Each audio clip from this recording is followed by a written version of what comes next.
Saludos cordiales, queridos amigos y hermanos. Este estudio sirve de conclusión y cierre a la serie que trató de las profecías sobre Jesús de Galilea, cuyo objetivo fue comprobar en la Biblia hebrea si la profecía citada por Mateo es el cumplimiento de un anuncio predictivo concreto. El estudio se desarrolló con una exégesis libre de fe y creencia y de la confesión religiosa, con el objetivo de escuchar y entender lo que el autor bíblico comunica, dejando a un lado con todo respeto lo que las religiones sostienen y pregonan acerca de ella. Además, cada exposición se limitó al marco de referencia establecido previamente, con el fin de garantizar el rumbo y la objetividad en el avance de la serie en cada paso. El título de esta lección conclusiva es Jesús desfigurado. El texto eje alrededor del cual gira el estudio es Mateo capítulo 1, versículo 1. Voy a leer de la Biblia textual, edición 1999. Libro de la genealogía de Jesús, el Mesías, hijo de David, hijo de Abraham. El autor del Evangelio atribuido a Mateo presenta la tesis que pretende demostrar que Jesús es el Mesías de Israel. A tal efecto, lo ubica al inicio como título de su obra literaria y como el mensaje central que transmite a sus lectores. Sin embargo, al examinar nada menos que 16 referencias a la Biblia hebrea, citadas como argumento y respaldo de su tesis, su planteo es insostenible, porque todas las supuestas profecías exhibidas como prueba, todas ellas son falsas. Su tesis, por tanto, que Jesús es el Mesías de Israel, no se ajusta a la verdad, porque su demostración es una manipulación artificiosa de la Escritura y de la buena fe de la comunidad receptora de su mensaje. El enunciado de Mateo, que Jesús es el Mesías de Israel, no se demuestra fehacientemente, y así su pretensión quedó en el punto de partida, en una mera hipótesis y nada más. Paralelamente con su obra, desfigura la imagen de Jesús al sustituir el perfil histórico del personaje por una versión política escrita desde la perspectiva teológica. Este hecho, que se repite en los evangelios de Marcos, Lucas y Juan, serán examinados en las próximas series de estudios, aplicando el mismo criterio de análisis comprobatorio. Dicho esto, veamos en una visión amplificada cómo Jesús de Galilea fue desfigurado por los escritores políticos religiosos y transformado en un personaje completamente distinto, cuya imagen distorsionada impera en toda la extensión de la Biblia cristiana, el Nuevo Testamento. La historia de Jesús el Nazareno empezó como un movimiento revolucionario, una construcción política. El combustible que inflamaba el ánimo de los independentistas fue la era mesiánica, una creencia importada por los sacerdotes cautivos en Babilonia, tomada de la religión persa, el zoroastrismo, y aplicada al judaísmo incipiente en tanto religión, e impuesta al pueblo que había quedado en Judá. La ideología mesiánica es político-religiosa, de carácter nacionalista, y forma parte de la teología de la restauración de Israel, como se puede apreciar en Hechos capítulo 1, versículo 6. Dice allí, así pues, los que se habían reunido le preguntaban diciendo, Señor, ¿restaurarás el reino a Israel en este tiempo? Y esa fue la misión política encarada por Jesús de Galilea, quien escogió para su operativo a hombres de armas tomar, a Simón el celote o el ultranacionalista, a Simón Pedro, el que le cortó la oreja al criado del sumo sacerdote, a los hermanos Juan y Jacobo, a quienes Jesús les puso por sobrenombre hijos de trueno. Si David era jefe de una cuadrilla de 600 hombres malvivientes, según el libro de Primera de Samuel, Jesús apenas comandaba una docena de guerrilleros, todos ellos con la misma vocación guerrera de su líder. Mateo 10:34 dice Jesús, no penséis que vine a traer paz a la tierra. No vine a traer paz, sino espada.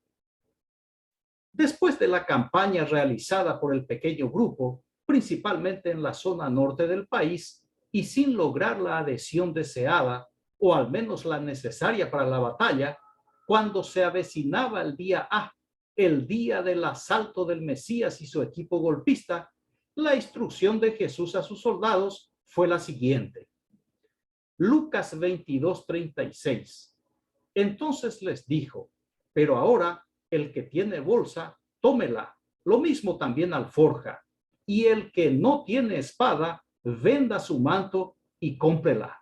Les reitero, y el que no tiene espada, venda su manto y cómprela. Lastimosamente, sin el apoyo de la población, acorralada y amedrentada por el invasor, y sin el auxilio milagroso del Dios protector, el golpe fue abortado por la fuerza romana. El cabecilla, detenido y acusado de lesa majestad, fue juzgado, condenado y ejecutado en un trámite veloz, quizá con la misma celeridad con que Jesús se imaginaba que acabaría la ocupación imperial. Mateo 27:37 dice, por encima de su cabeza pusieron escrita la acusación contra él. Este es Jesús, el Rey de los judíos. La magia de la religión no tuvo efecto.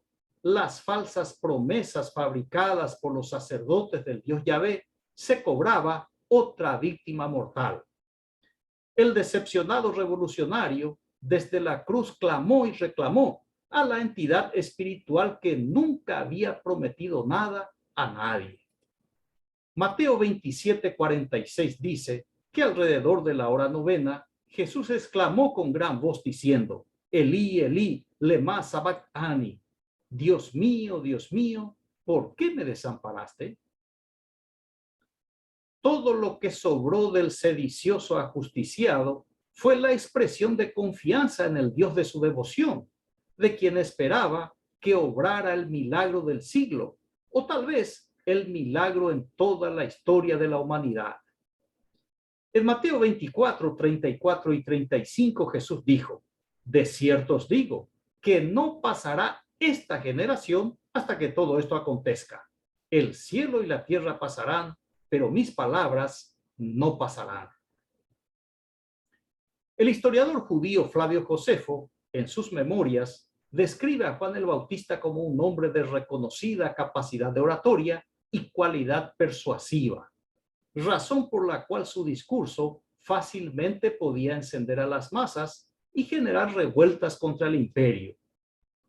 Cabe señalar que Juan el Bautista es considerado el Mesías de Israel por sus seguidores, quienes siguen nucleados hasta hoy en la religión llamada mandeísmo o sabeísmo. Sin embargo, de Jesús de Nazaret, Flavio Josefo tiene una opinión distinta, debido al bajo perfil del Galileo iletrado, más conocido en el norte como curandero exorcista, que por su capacidad de oratoria u osadía guerrera. Muy bien, el fracaso libertario de Jesús y su equipo necesitaba de una explicación, sobre todo que justifique la expectativa creada que terminó en el escándalo de la cruz.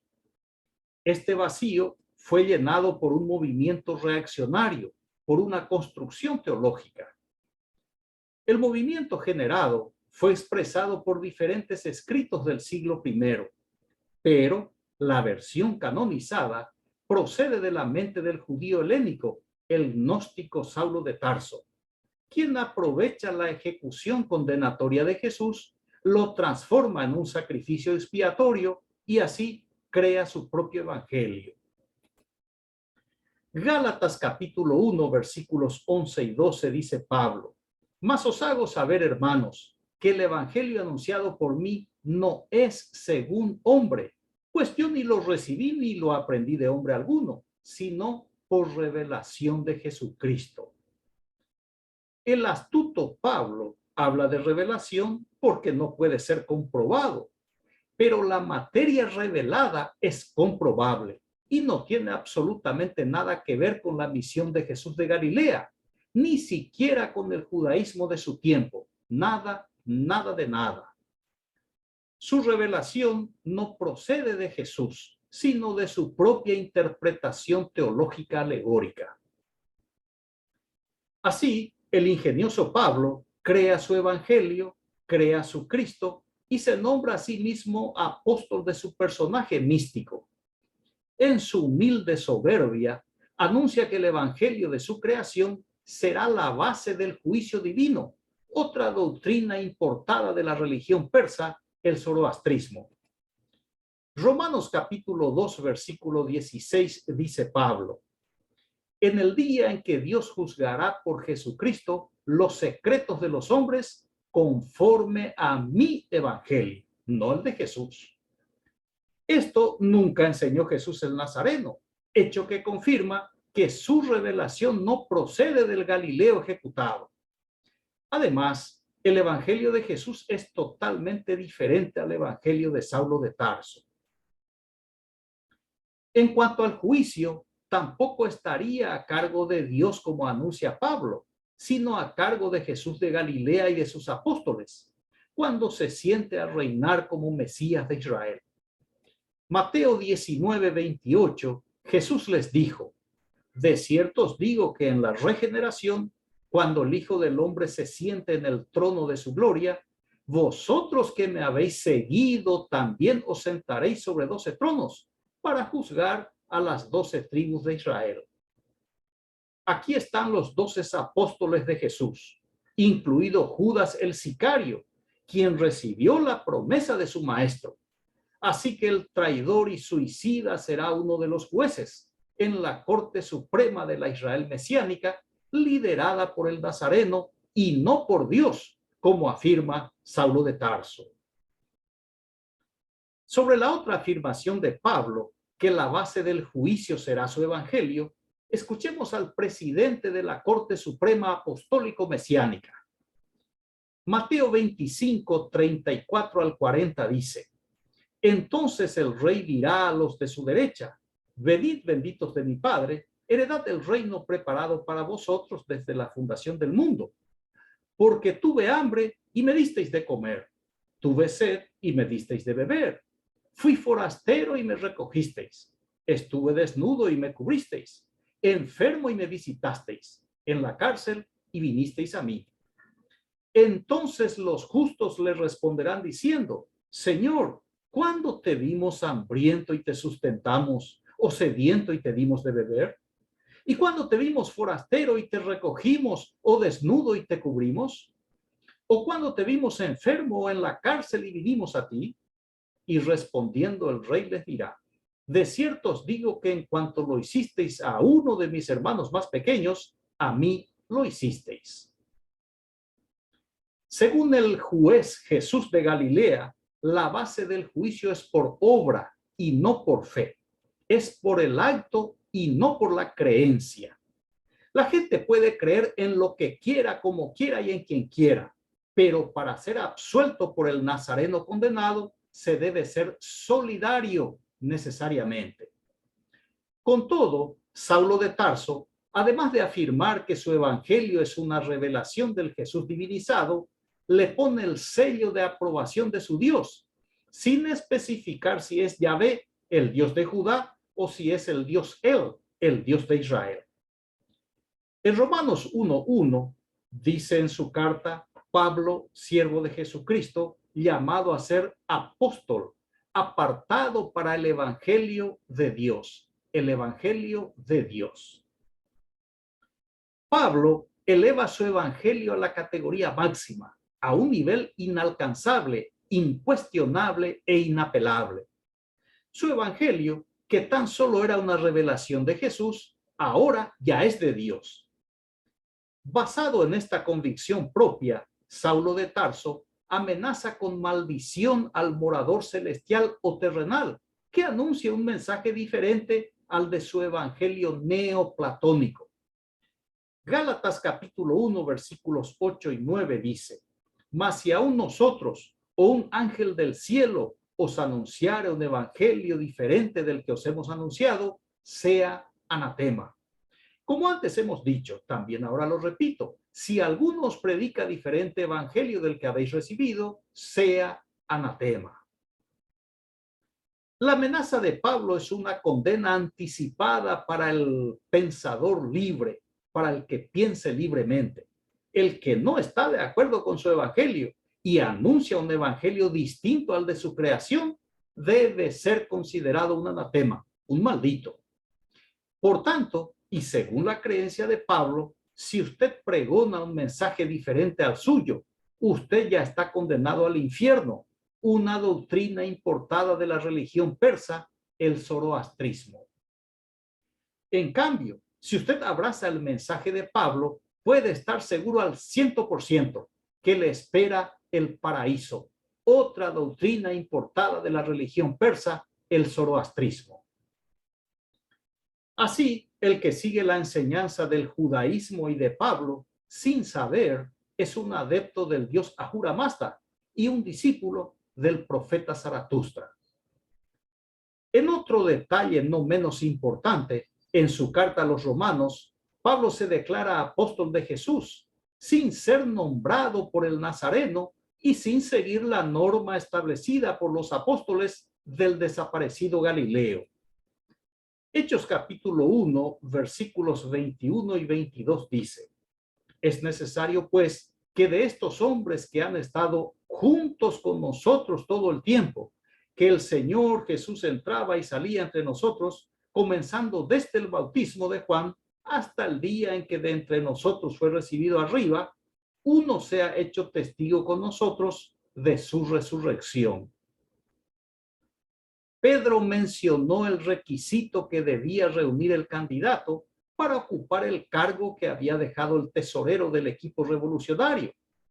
La condición única fue haber acompañado a Jesús desde su bautismo hasta su ascensión.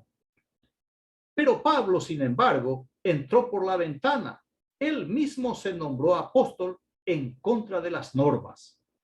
Por usurpar el título que no le pertenece, fue criticado y ante la comunidad de Corinto presentó una defensa ingeniosa, pero sin convencer a nadie.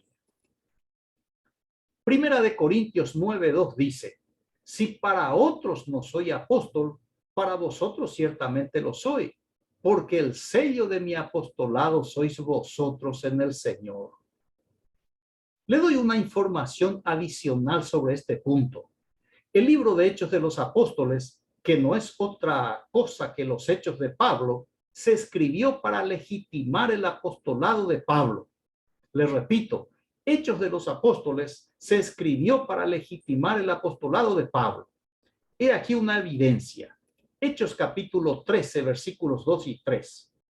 Ministrando estos al Señor y ayunando, dijo el Espíritu Santo: apartadme a Bernabé y a Saulo para la obra a que los he llamado. Entonces, habiendo ayunado y orado, les impusieron las manos y los despidieron. Si este hecho fuera verdad, Pablo hubiera invocado ante sus acusadores. Pero el libro de Hechos fue escrito en el siglo II, lógicamente después de la muerte de Pablo. Un libro que, según los académicos, es completamente fantasioso y su único fin es certificar el apostolado paulino. Si este hecho fuera verdad, Bernabé también debería ser llamado apóstol, pero su nombre es solo un relleno en la obra religiosa tendenciosa mal llamada Hechos de los Apóstoles. Además de legitimar a su apostolado, era necesario legitimar también su doctrina, y con ambos pasos, el camino para el pensamiento paulino quedó pavimentado y habilitado. Hechos 17:11 dice: y estos eran más nobles que los que estaban en Tesalónica, pues recibieron la palabra con toda solicitud, escudriñando cada día las escrituras para ver si estas cosas eran así. En cualquier disertación de Pablo, nadie sabía exactamente qué tema iba a abordar o qué tema iría a abordar, como para que el auditorio se preparara.